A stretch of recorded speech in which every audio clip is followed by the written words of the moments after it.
अस्सलाम वालेकुम पाकिस्तान, आप देख रहे हैं हमारा ये डिजिटल वीलॉग और इसका सिलसिला जारी है। पाकिस्तान की इंडिया के शिकस्त के बाद अब गहरे बादल ये छाए हुए हैं कि पाकिस्तान सुपर 8 में क्वालिफाई करेगा या नहीं करेगा। मेरे हिसाब से नहीं करेगा। इस हवाले से हम प्रोग्राम में बताएंगे। लेकिन इस शिकस्त का जिम्मेदार कौन है? क्या बाबर आजम इस शिकस्त के जिम्मेदार हैं? क्या मोहसिन नकवी, जिन्होंने दो किश्तियों के जो सवार हैं, मैं अक्सर अपने प्रोग्राम में कहता था, वो इस शिकस्त के जिम्मेदार हैं? या फिर वहाब रियाज इस शिकस्त के जिम्मेदार हैं? शिकस्त के जिम्मेदारों का तयन करने के लिए आज हमारे साथ यहाँ पे मौजूद हैं जनाब हसन रजा साहब और अहमद हसीब साहब। सबसे पहले हम अपने डाटा एनालिस्ट के पास चलते हैं, इनसे पूछते हैं कि इनका डाटा क्या कहता है कि कौन इस शिकस्त का जिम्मेदार है। जी अहमद हसीब। देखिए, मेरे नज़दीक अगर आप इस शिकस्त की बात करें तो इसकी जिम्मेदार आपकी मैनेजमेंट है, जिसने पिछले 3 साल से जो पहले तो बात यह है कि पिछले 3 साल से मैनेजमेंट कितने दफ़ा चेंज हुई। आप अपने सिस्टम की बात करते हैं। मोहसिन नकवी साहब, आपने आज कहा कि हम टीम की सर्जरी करेंगे, हम नए लड़कों को मौका देंगे। आपने अपने सेटअप से कौन से खिलाड़ी तैयार किए हैं? अगर आपके पास कोई जनरेशनल टैलेंट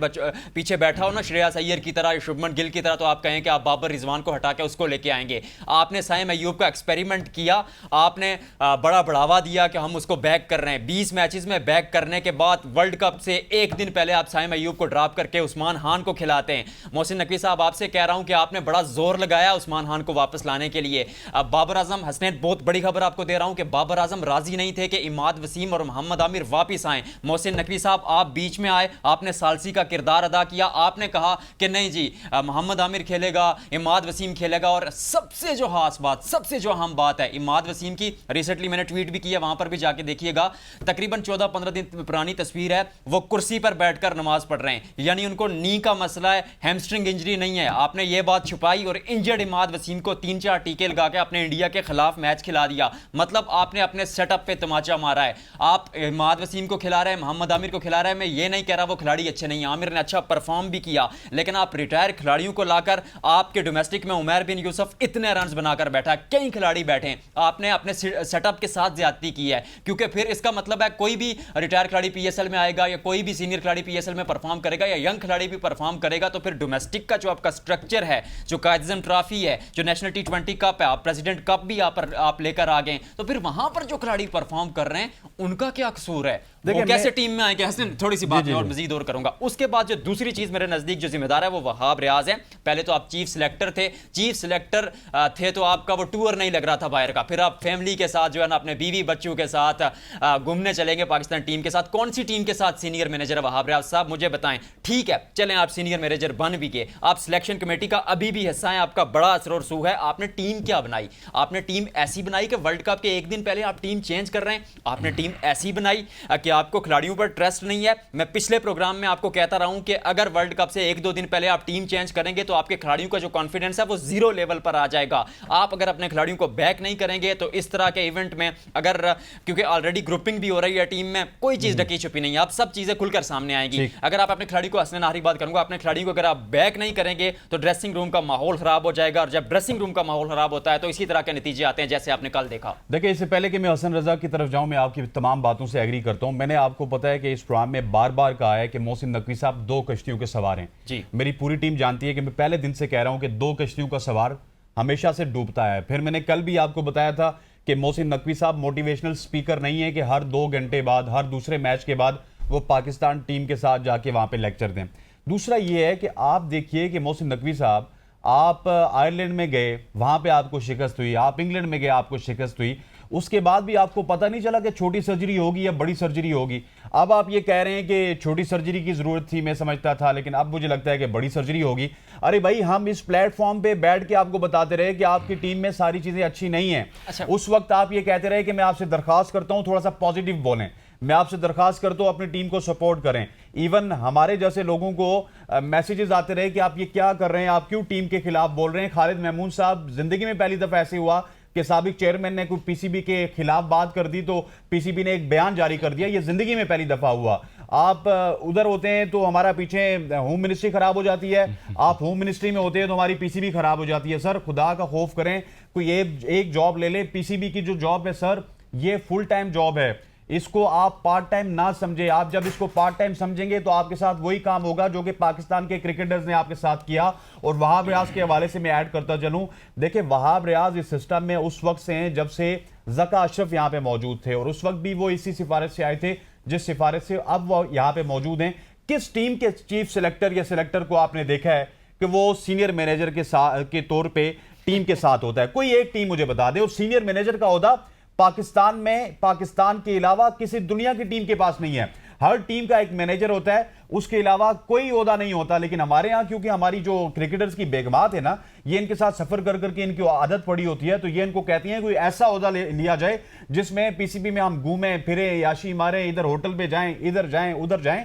तो ये तो उसकी वजह से सारी चीजें कर रहे हैं। आप तो याशी मारने गए थे और आपकी जो टीम का रिजल्ट है, अभी आप आके कह रहे हैं कि हमें सब कुछ पता है, हमें ग्रुपिंग का पता है। तो भाई खुदा का खौफ करें, असल मोरल इल्जाम तो आप दो लोग हैं। जी हसन भाई। यार बस बिल्कुल सारी चीज़ें आपने कर दी हैं और मुख्तसर यही है कि अब एक दिलासा हम देते थे टीम को, शायद ये जीत जाए, शायद वो जीत जाए, शायद ऐसा हो जाए। तो ये चीज़ें ख़त्म हो गई हैं, एक्सपोज हो गई हैं। पाकिस्तान टीम भी एक्सपोज हो गई है, जितनी मैनेजमेंट थी वो भी एक्सपोज हो गई है। और एज ए क्रिकेटर अगर मैं देखूँ तो 30 ईयर्स हो गए मुझे क्रिकेट खेलते हुए, मगर बड़ा अफसोस हो रहा है नहायत ही, क्योंकि हम 2-2 बजे 1-1 बजे बैठे हुए हैं, टीवी पे भी बैठे हुए हैं, डिस्कस भी कर रहे हैं कि शायद आज फॉर्मेट पाकिस्तान क्रिकेट का चेंज हो जाए, कल चेंज हो जाए।